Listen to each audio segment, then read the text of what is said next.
Hey, what's up, guys? It's your boy Daze, and you're about to watch Thorin rant for about 3 hours. The IGL, or in-game leader hangover effect, is a phenomena where an in-game leader leaves a team, he's kicked, he chooses to leave, and the team not only maintains its level of form initially, but possibly even spikes to a higher level of form, at least temporarily.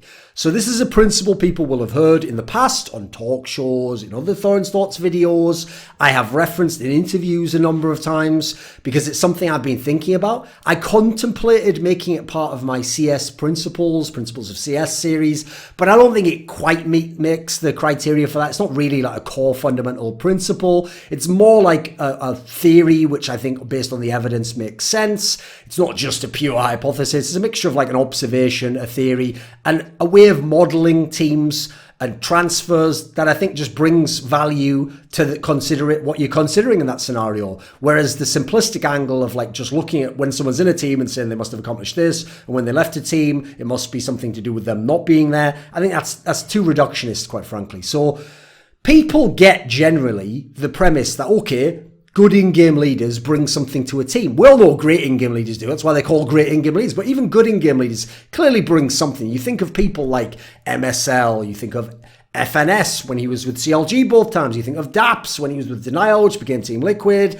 Then later on when he was with Optic, which he was then kicked from. Then you think of when he's with NRG now and has taken him to the highest level of all those teams. You think of someone like Greb in the early days of CSGO. He was working with mixed nationality lineups in an era when there weren't multinational teams generally, and he got some solid results. Then obviously he had the German mouse spots that he made very good. Now he has the big team that he's made pretty good. Maybe not very good for the German mouse spots, just good, I would say.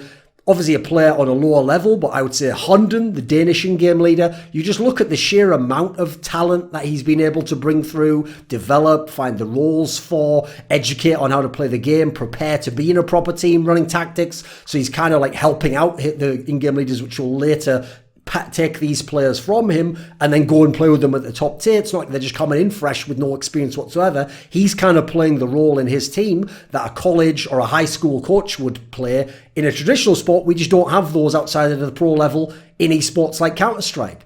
So this concept that a good in-game leader leaves. So again, we're not talking about the great ones. People understand their impact. But a good in-game leader leaves a team. The team maintains their level of form, or they maybe even perform slightly better than they had been.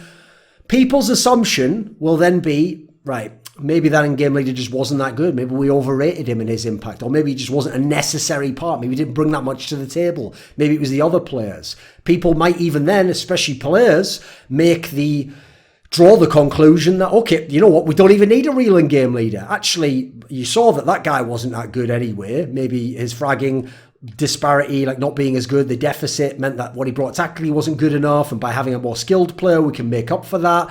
Maybe we just don't need good in-game leaders in general. We can stick with a player who's turned in-game leader. You think of some of the examples of that. Nico in Mouse Sports after Godby was kicked. You think of Shocks in, G2, he was obviously an in-game leader, but he was just temporarily doing that, wasn't he? You have people like Stewie did it briefly in Cloud9 and did some good things, but capped out. Flusher has done it when he's been in Fnatic at times. We've seen it happen for many different players. Cold Zera took over for a while. Generally, those player turns in-game leader, but only temporarily because he's giving it a go.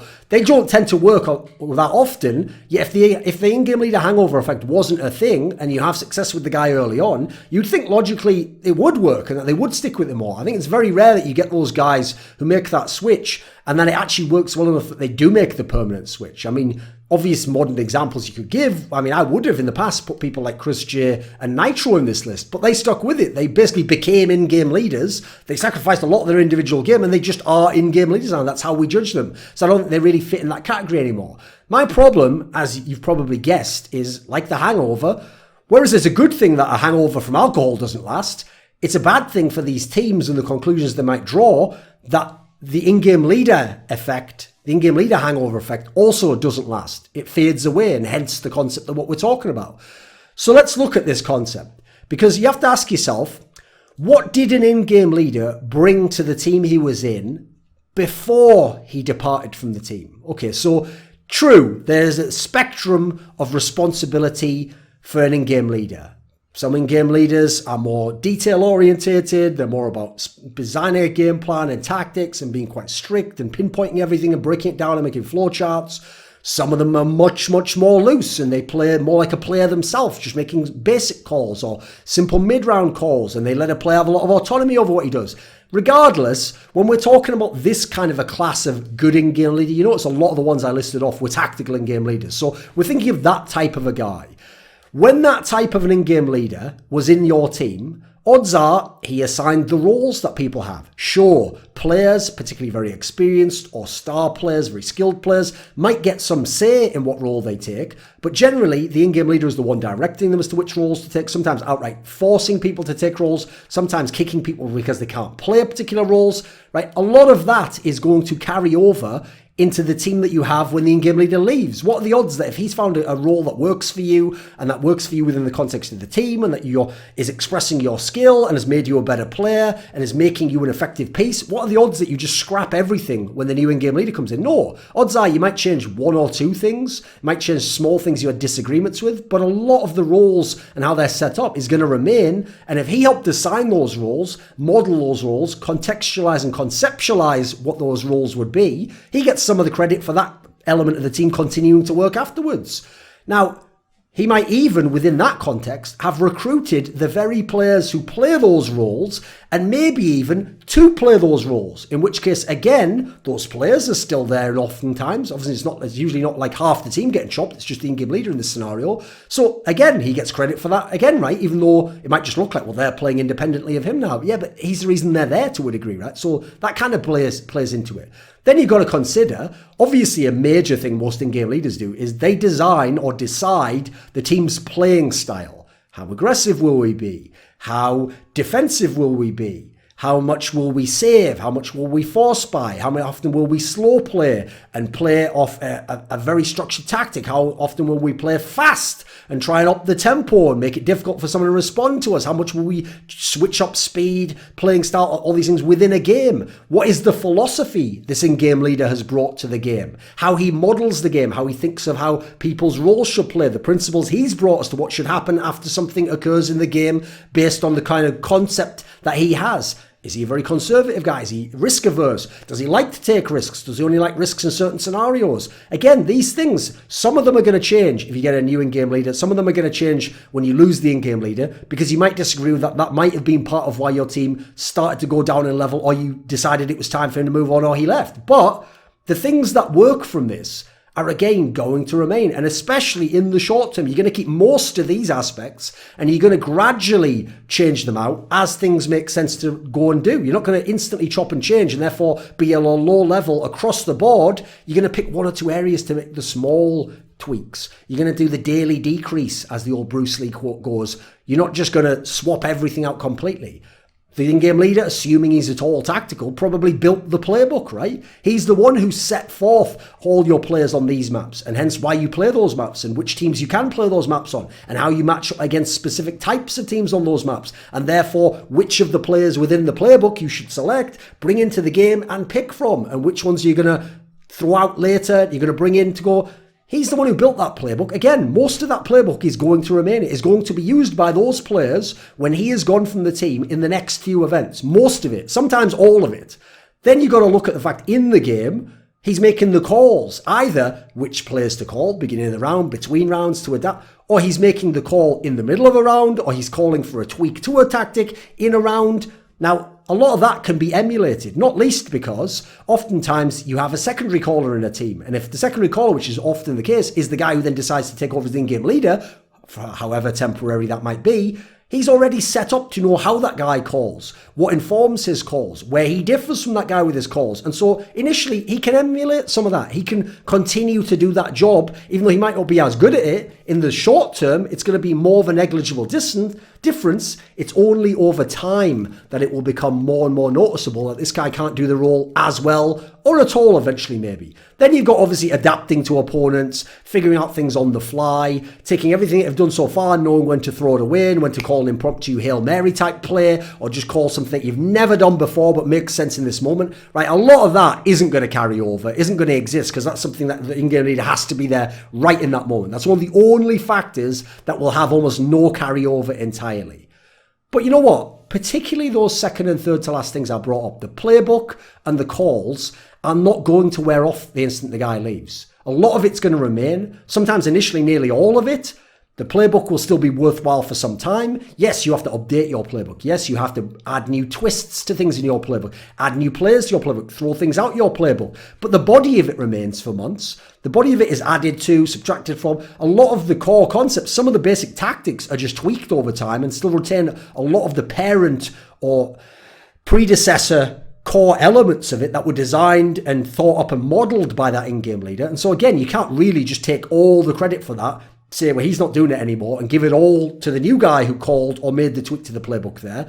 Calls, like I said, can be emulated, even if not necessarily as well. But the key thing is, even those aspects in time naturally are going to run out. Eventually, your playbook's not going to be as good. Eventually, if your guy's not as good at making calls and he's having to use a newer playbook against newer types of opponent and people you've never played before and you've never modeled and studied for, then yeah, it's going to be less and less and less effective. But initially, you're not going to notice that as much. Now, adaptation is the one that's really going to kill you, because obviously you need the guy there to really be able to do that. If you don't have someone competent, you're just flat out not going to be able to do that. But let's think for a second, in line with what I just said, how many times one of these tactical in-game leaders joins a team, and he even says in interviews, FNS joining Cloud9, Existence joining G2. These are examples that didn't work, but one of the problems that they said they had. And they say, even in interviews, listen, I don't expect this to look like my team yet. This isn't my Cloud9 or G2. I'm having to run basically everything that the old guy had, all the established playbook. I'm going to gradually introduce my system through practice, through boot camps, through online games. But I'm going to do it piece by piece. And it's going to take me a few lands, or it's going to take me a number of months, or it's going to take me some time to even figure out how to do it with this particular team. I'm not instantly going to be able to apply it. So in the same sense, I'm not instantly going to delete everything that was there. Now, I'll give you 3 examples of where I think this has taken place. 2, I think, are really strong to start off with. The third one, there's a bit of wiggle room on it, but let's see. So the first example is going to be the Fnatic team where Pronax left as in-game leader and Dennis joined. And you know what? When Pronax left, the team had been falling off. They hadn't fallen off. They were still a top 4 or 5 team in the world. They were still oftentimes make semis, deep runs and tournaments. They could make finals. They could still play very competitive games against everyone in the world. They just weren't winning big tournaments typically anymore. The other of their rivals were Envious, TSM, Virtus.pro. And it was clear from the sentiment within the team, the fact that they'd only held the team together so long due to winning, that if they didn't start winning again soon, things were going to change. That might be players leave, that might be the in-game leader gets kicked or leaves, as happened with Pronax. Again, despite the public story, we'll determine in the future perhaps which of those it was. So they had a worse level before Dennis joined than they had when he joined, because when Dennis joined, first tournament was during that winter 2015, which is where FaZe Stage 3 was held. Last tournament that they had of this run was obviously at IEM Katowice, because this was the 6 tournaments where they won 6 in a row, and then after that they got smashed at the major in the quarterfinals, and they never won another tournament after that with that particular lineup. If we look at this team, yes, they won more after Pronax left. Yes, they beat the top teams more often after Pronax left. But let's look at how they did it. I mean, they did it largely off individual skill, having some of the best players in the world. They had one of the best players in the world, and a lot of people said Olofmeister was the best player in the world at the time. I personally thought it was Guardian oftentimes. Their style, though, looked much weaker. And actually, the old Fnatic hadn't just played off skill. They'd had a lot of great team players as well. The team players seemed a lot less existent in terms of the entire team. Certain players played off each other well, or knew how to play it well in the context of what generally was happening. But the overall core team play wasn't as good. That's why they lost a lot more games, looked a lot more fragile, in my opinion. The style looked way weaker. They didn't look to have any of that amazing in-game adaptation that Pronax brought to the game. The calls were almost certainly more questionable. Sure, there were many players which, while I would call them a bad play on paper, and before you see how they played out, their individual skill or their understanding of the game, their timing, were able to bring good results out of, but those were still bad players for my book. And crucially, the map pool fell apart. From being one of the teams with one of the greatest map pools, in fact, at that point in time, I would have argued the greatest map pool in history based on the map pool size, newer maps that are being added, how well they matched up against so many teams. They then became a team with a very limited map pool, very little depth on those maps. They had a couple like Inferno, Cobblestone that they were amazing on. But beyond that, they had some real issues there. And even though, again, they would win some of these maps and progress against opponents that were good on those maps, their actual understanding and ability to play those maps outside of just skill was clearly not very high. It was actually quite underwhelming. This was a quality about this team that was kind of depressing considering they were the number one team and they were winning 6 tournaments in a row. Then you go and you look, and obviously, by the way, I'll throw in there, as I alluded to before, flusha had been at times a secondary caller in the Fnatic with Pronax, and he had played with Pronax for many years. Remember, he's one of the players with JW who won all the majors that they won with Pronax. And so he also had an idea of the mind of Pronax, and he'd even tested out being an in-game leader back at DreamHack Tours earlier that year, and had basically done the role before, even though he had himself quit it, as he would indeed later on in this team. So not quite fair to imply that, like, Pronax leaving means that they got better afterwards, so what did he bring to the table? The other team I would pick out is a team that actually won a major. This is going to be Gambit, who won PGL Krakow. So before they won PGL Krakow, they were clearly, over the year, one of the best run teams in the game. And the reason I say that is they didn't particularly have many superstar players, but players like Hobbit developed into star players. I would say Dren was the only true superstar in terms of he played enough years. You knew it wasn't just a temporary spike. His all-around understanding of the game, his impact even in massive, big, high-profile games. Hobbit was a very good player in terms of skill matching him, in terms of frags matching him, but they didn't have a massive amount of talent. There were many more talented teams, many teams with just better players overall, with better experience, more decorated players. But what they had was a great team structure, people who fit their roles, people who had a coherent style, something Zeus has brought to every team he's been in. And this is a key, again, in line with how the Fnatic one afterwards showed the flaws. When they had Zeus, they went from initially being specialists on 2 maps. They were godlike on Cobblestone and Overpass and had winning streaks on them on LAN. People couldn't beat them, even very good teams. But you got them off those maps. And there was one point in time where they had a stat where they were, 8 or 9 to 1 on those maps. And then not on those maps, there was something mad like 1 to 7, 1 to 8. So they were terrible outside of those maps in context to how good they were on those maps. Well, by the time they got to the summer, and by the time they were heading into this major they won, they had a surprisingly wide and deep map pool. They all of a sudden could really play on 4 or 5 maps. They were pretty good on 3 or 4, depending on who they were playing. They could extend that even. They became a pretty legit team in that particular sense. Obviously, they still had the whole don't want to play cash thing that Zeus had always had, but they even to some degree were gambling on nukes. This is a team that was really opened up and clearly developed. Now, you look at them when they won the major.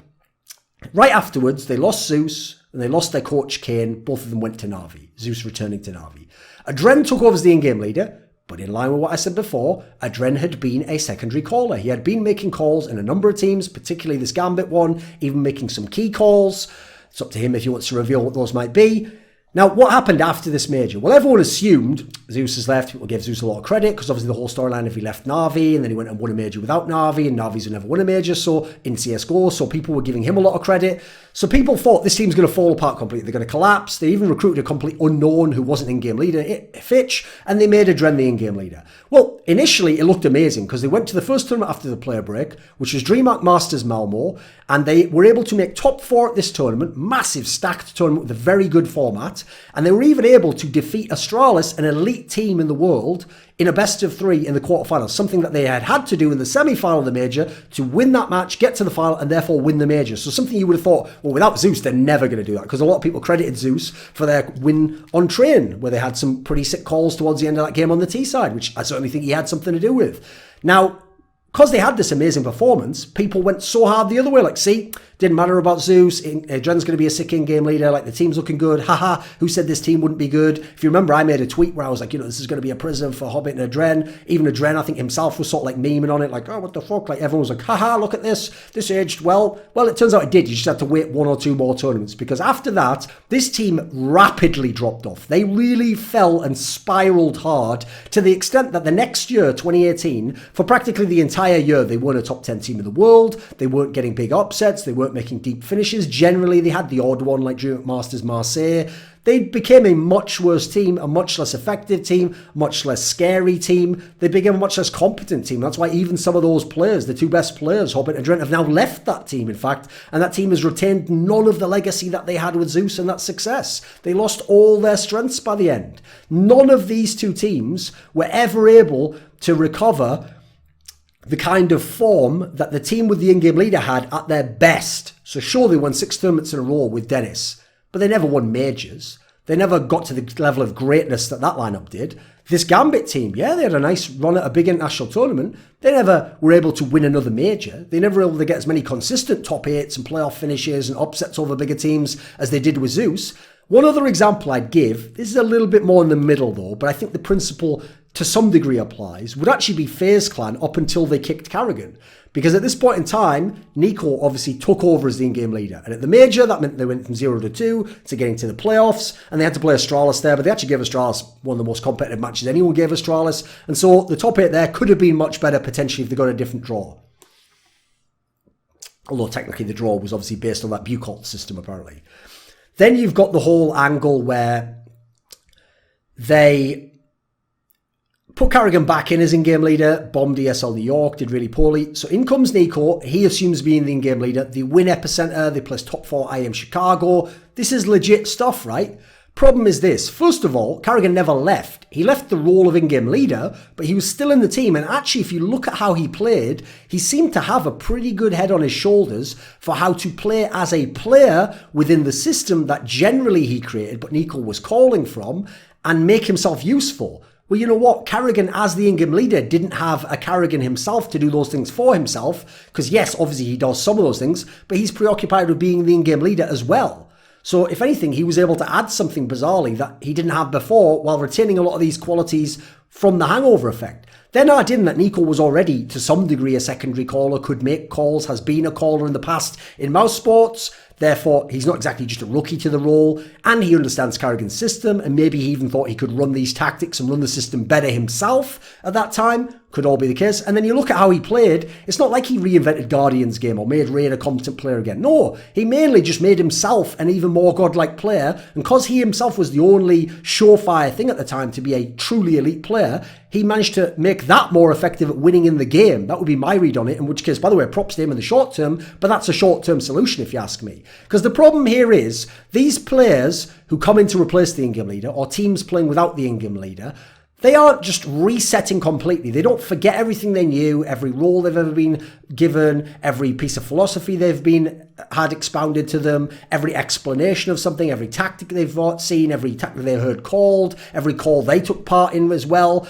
All the success, everything that happened is not wiped clean. It's not like you get that Men in Black device that just wipes your memory, right? It's all still there. And in the short term, it's all going to be useful. And you can use it right now in many cases. And you can get the best out of it now until you no longer have that guy and you need some new shit. I would actually give a very quick analogy here to a band that, this is a great example because if we're talking about certain albums, they're one of my favourites. The Manic Street Preachers from Wales, an indie/alt-rock band from the 90s with a punk vibe and ethos. But you know what? The reason why I had to and ah a bit before I said they're one of my favourite bands is if I say they're one of my favourite bands and you go and grab at a random 3 or 4 of the last 5 or 6 albums they've made, odds are I won't like them and I haven't really listened to them much. But the reason why they were one of my favourite bands is the guy who used to write most of the lyrics and came up with a lot of the philosophy for the band was a guy called Richie Edwards, who tragically just went missing. No one knows if he killed himself, if he just was kidnapped, no one knows. He just disappeared one day and no one's ever explained. Well, all the stuff he wrote, I was loving. I loved the poetic nature of it, allusions to great literature. There's all sorts of great aspects to it, interesting reflection on life. When he left the band though, a lot of their material after that I thought was kind of a bit hacky. It was just what everyone else was doing in kind of the Britpop scene. Some of it was clearly just for the charts. It wasn't as deep. It didn't seem, quite frankly, as sophisticated. They lost a lot of the aesthetic. But you know what? There would still be some songs on those albums. And in fact, later, they had an entire album, The Plague Lovers, I think it was called, where almost the entire album were leftover song fragments and notes that they still had from that guy in his notebooks. And so they still used it for later songs. Well, guess what? Some of those songs I like. That later album, which is 2009, over a decade later, I thought it was a fabulous album, actually. Lots of great songs on it. So you can see the effect can happen elsewhere as well. You are standing on the shoulders of giants, as the Isaac Newton quote goes. This video was kindly supported by Dean Tanglis, Andreas Snazore Westerlund, Gardner Wilson, OllieJ, Tobias Bernasconi, NateDOhDoubleG, James Harding, Kyla Harris, Travis Greb, Daniel Yordanov, Tristan Jones, and a special thanks goes out to Jerky's Minion. Do you want to suggest a topic or a guest for upcoming content of mine? Perhaps you'd like to ask me a question for my monthly video AMA. Do you want some teasers to see who the next guests are for my talk shows, for my interviews? Maybe you'd like to take part in a monthly esports discussion with yours truly. Well, put your money where your mouth is at the Patreon link in the description box below and join the Scrilluminati today.